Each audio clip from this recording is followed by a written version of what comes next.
Hello, ഇതെന്റെ first YouTube video ആണ്. ഇപ്പോൾ സമയം രാവിലെ 4:30. ഇത് ഞങ്ങളുടെ ദിവസം തുടങ്ങുന്ന ഒരു ചെറിയ കാഴ്ചയാണ്. ഇത് എന്താണെന്ന് പലർക്കും മനസ്സിലായി കാണില്ല. ഇത് റബ്ബർ ടാപ്പിങ്ങിന് ഉപയോഗിക്കുന്ന കത്തിയാണ്. പപ്പ ദിവസവും രാവിലെ ഈ കത്തി മൂർച്ചയാക്കിയിട്ടാണ് വെട്ടാൻ ഇറങ്ങാറ്. ഇന്ന് ഞാൻ നേരത്തെ എണീറ്റതിന്റെ പിന്നിൽ ഒരു പ്ലാൻ ഉണ്ട്. എന്റെ ഫസ്റ്റ് വീഡിയോ പപ്പയുടെ ജോലി കാണിച്ച് തുടങ്ങണമെന്ന് തോന്നി. പക്ഷെ പപ്പയെ ഒന്ന് സമ്മതിപ്പിച്ചെടുക്കാൻ കുറച്ച് പാടായിരുന്നു. പപ്പയ്ക്ക് പറയാൻ കുറെ കാരണങ്ങൾ ഉണ്ടായിരുന്നു. 4 മണി, ഇരുട്ട്, കാട്ടുപന്നി, ആന, പാമ്പ്, പോരാത്തതിന് പുലിയും. സംഭവം തള്ളൊന്നുമല്ല, സത്യം. കാടിനോട് ചേർന്ന സ്ഥലമായതുകൊണ്ട് മൃഗങ്ങളുടെ ശല്യമൊക്കെ ഉണ്ട്. പപ്പയ്ക്ക് ഇതൊന്നും പേടിയില്ല. എന്റെ കാര്യം ഓർത്തിട്ടാണ് വരാൻ സമ്മതിക്കാഞ്ഞത്. പക്ഷെ ഞാൻ വിടുവോ? ഞാൻ പപ്പയെ പറഞ്ഞ് സോപ്പിട്ട് സെറ്റാക്കി. ഇത് അത്രയ്ക്ക് എളുപ്പമുള്ള പണിയല്ല. മരത്തിന് കേട് പറ്റാതെ അതിന്റെ തൊലി ചെത്തി കുറെ പാല് കിട്ടണമെങ്കിൽ നല്ല പരിചയം വേണം. എന്റെ പപ്പ ഈ പണി തുടങ്ങിയിട്ട് 30 വർഷമായി. ഞങ്ങളൊക്കെ ഉറങ്ങുമ്പോഴും പപ്പ ഇത്രയും നേരത്തെ എണീറ്റ് കാട്ടുമൃഗങ്ങളുടെ ശല്യമൊക്കെ ഉള്ള തോട്ടത്തിൽ പണിയെടുക്കുന്നതൊക്കെ ഞങ്ങൾക്ക് വേണ്ടിയാണ്. ഞങ്ങളെ പഠിപ്പിച്ചതും ഞങ്ങളുടെ കാര്യങ്ങളൊക്കെ നടത്തിയതും ഇതിൽ നിന്നാണ്. കുറച്ചു നേരമൊക്കെ ഞാൻ ഇതൊക്കെ ഷൂട്ട് ചെയ്തു. പിന്നെ എനിക്ക് ഉറക്കം വന്ന് തുടങ്ങിയപ്പോൾ പപ്പ വീട്ടിൽ പോകാൻ പറഞ്ഞു. അപ്പൊ ഇനി പാലെടുക്കുന്നത് ഷൂട്ട് ചെയ്യാമെന്നോർത്ത് ഞാൻ തിരിച്ച് വീട്ടിൽ പോയി കിടന്നുറങ്ങി. പിന്നെ എണീറ്റ് വന്നപ്പോഴേക്കും 9 മണിയായി. നേരെ തോട്ടത്തിലോട്ട് വിട്ടു. അപ്പോഴേക്കും പപ്പ പാലെടുക്കാൻ തുടങ്ങിയിരുന്നു. ഞങ്ങളും പപ്പയെ ഹെൽപ്പ് ചെയ്യാൻ കൂടെ കൂടി. ഇത് ഞങ്ങളുടെ വീടിനടുത്തുള്ള തോട്ടമാണ്. ഇവിടെ മാത്രമല്ല, വേറെ സ്ഥലത്ത് പപ്പ വെട്ടുന്നുണ്ട്. ഈ തോട്ടത്തിന്റെ ഇടയ്ക്ക് കാണുന്ന ബോക്സ് ഉണ്ടല്ലോ, അത് തേനീച്ച വളർത്താൻ വേണ്ടി വെച്ചിട്ടുള്ളതാണ്. റബ്ബർ ടാപ്പിങ്ങിനെ കുറിച്ച് എന്തെങ്കിലും പറ.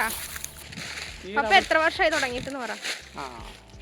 റബ്ബർ ടാപ്പിംഗ് അത്ര നല്ല പരിപാടി കാണുന്നവർക്കൊക്കെ നല്ല എളുപ്പമായിട്ട് തോന്നും. പക്ഷേ ഇതുണ്ടല്ലോ, രാവിലെ വെളുപ്പാങ്കാലത്ത് ഇറങ്ങി എല്ലാവരും ഉറങ്ങുമ്പോഴായിരിക്കും ഞങ്ങൾ ടാപ്പിങ്ങുകാർ പണിക്കിറങ്ങും. നമ്മളൊക്കെ ഇപ്പോൾ വെട്ടുന്ന ഇവിടെ വീട് പ്രദേശമൊക്കെ ഉള്ള സ്ഥലത്താണ്. പക്ഷേ നമ്മളെയൊക്കെ കൂട്ടുകാരൊക്കെ വെട്ടുന്നത് അങ്ങും മലയിലൊക്കെയാണ്.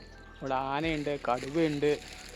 എത്രയോ വെട്ടുകാരെ ആന വെട്ടി കൊന്നിട്ടുണ്ടെന്ന് അറിയുമോ? എത്രയോ ടാപ്പിങ്ങുകാരെ കടുവ പിടിച്ചിട്ടുണ്ടെന്ന് അറിയുമോ? ഒന്നും വലിയ സർക്കാരിന് ചെറിയ ധനസഹായങ്ങൾ മാത്രമേ കിട്ടുള്ളൂ. അതൊന്നും സമയത്തിന് കിട്ടില്ല.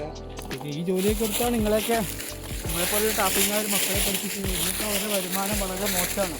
ഇതൊക്കെ ഒപ്പിച്ച് പണിയെടുത്താലും വീട്ടിലേതോ നടന്നു പോവുക മാത്രമേ ഉള്ളൂ. അങ്ങനെ പാലൊക്കെ എടുത്തു കഴിഞ്ഞ് ഞങ്ങൾ തിരിച്ച് വീട്ടിൽ വന്നു. പപ്പയുടെ വീഡിയോ എടുത്ത സ്ഥിതിക്ക് ഇനി അമ്മയുടെ കിച്ചൺ പരിപാടീസ് കാണിക്കാം. ഇന്നത്തെ ലഞ്ച് കപ്പയും ചിക്കൻ കറിയാണ്. കപ്പയുടെ തൊലി കളയാൻ ഞാനും ഹെൽപ്പ് ചെയ്തു. അപ്പോഴേക്കും അമ്മ ചിക്കൻ വൃത്തിയാക്കി സാധനങ്ങളൊക്കെ അരിഞ്ഞ് സെറ്റാക്കി വെച്ചു. ഇന്ന് കപ്പ വേവിച്ച് ഉടച്ചെടുക്കാനാണ് പ്ലാൻ. കപ്പ ചെറുതാക്കി കൊത്തിയരിഞ്ഞ് കഴുകി അടുപ്പത്ത് കയറ്റിയിട്ടുണ്ട്. വീട്ടിലുണ്ടാക്കുന്ന ഫുഡിൽ എനിക്ക് ഏറ്റവും ഇഷ്ടമുള്ള ഒരു കോമ്പിനേഷനാണ് കപ്പയും ചിക്കൻ കറിയും. ഞങ്ങളിവിടെ കൂടുതലും ഫുഡ് കുക്ക് ചെയ്യുന്നത് വിറകടുപ്പിലാണ്. ഗ്യാസിൽ ഉണ്ടാക്കുന്നതിലും എന്തോ ഒരു ടേസ്റ്റ് കൂടുതൽ തോന്നാറുണ്ട് വിറകടുപ്പിൽ വെക്കുമ്പോൾ. കപ്പ ഉടയ്ക്കുന്നതിന് മുമ്പ് അമ്മ ഒരു സ്പെഷ്യൽ അരപ്പ് ചേർക്കും. എന്നിട്ട് അതെല്ലാം കൂടെ ഉടച്ചെടുക്കുമ്പോൾ നല്ല കൊതി വരുന്നൊരു മണം വരും. ഇനി ചിക്കൻ കറി കാണിക്കാം. എണ്ണ ഒഴിച്ച് അതിലേക്ക് കടുക്, പച്ചമുളക്, ഇഞ്ചി, വെളുത്തുള്ളി, കറിവേപ്പില ഇതെല്ലാം കൂടെ ചേർത്ത് വഴട്ടും. എന്നിട്ട് അതിലേക്ക് സവാള ചേർക്കും. സിമ്പിൾ റെസിപ്പിയാണ്, ബട്ട് അമ്മ ഉണ്ടാക്കുമ്പോൾ ഒരു പ്രത്യേക ടേസ്റ്റാണ്. ഉള്ളി വഴണ്ട് വരുമ്പോൾ പൊടികൾ ചേർത്ത് മൂപ്പിക്കും. പിന്നെ അതിലേക്ക് ചിക്കൻ ആഡ് ചെയ്യണം. ചൂടുവെള്ളം ഒഴിച്ച് അടച്ചു വെച്ച് വേവിക്കണം. ഇത്രേ ഉള്ളൂ. പിന്നെ എനിക്ക് ഏറ്റവും ഇഷ്ടപ്പെട്ട പാർട്ടാണ് എല്ലാവരും കൂടി ഇരുന്ന് കഴിക്കുന്നത്. ചിക്കനും കപ്പയും മാത്രമല്ല, ചോറും മോരുകറിയും പിന്നെ അവിയലും കൂടെ ഉണ്ടായിരുന്നു. ഫുഡ് എന്താണെങ്കിലും എല്ലാവരും കൂടി ഇങ്ങനെ ഒരുമിച്ചിരുന്ന് കഴിക്കുമ്പോൾ ഒരു പോസിറ്റീവ് വൈബാണ്. അപ്പോൾ ഇന്നത്തെ കൊച്ചു വ്ലോഗ് എല്ലാവർക്കും ഇഷ്ടപ്പെട്ടെന്ന് വിശ്വസിക്കുന്നു. ഇതുപോലെ നല്ല നാടൻ കാഴ്ചകളും വിശേഷങ്ങളുമായി നമുക്ക് വീണ്ടും കാണാം. വീഡിയോ ഇഷ്ടപ്പെട്ടാൽ ലൈക്ക് ചെയ്യാനും സബ്സ്ക്രൈബ് ചെയ്യാനും മറക്കരുതേ. അടുത്ത വീഡിയോയിൽ കാണുന്നവരെ ബൈ.